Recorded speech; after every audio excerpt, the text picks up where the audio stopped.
Today's question is, what is a thought? Let's look at what happens when we think. First, we notice that we don't really think complete thoughts as objects because we cannot actually separate the thought from the act of thinking it.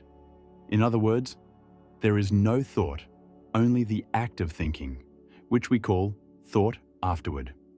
Our concept of thought is a kind of timeless thinking. We think the thought without its process, as outside the mind that thinks it through. That's why we so often mistake thoughts for real facts, for that which we think about, which is outside the mind. So, thoughts are never there after we finish thinking. We might have written them down and now believe we have them, but we need to think them through again, as they are only there as the process of thinking. This process of thinking is the act of connecting or combining things. The time of the thought is the time of its connections. As thinking is connecting, we never have an overview over different thoughts.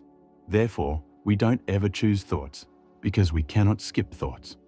We always connect that which almost connects itself, that which is closest together in our mind already. That is what thinking really is, going through a series of closest things in your mind.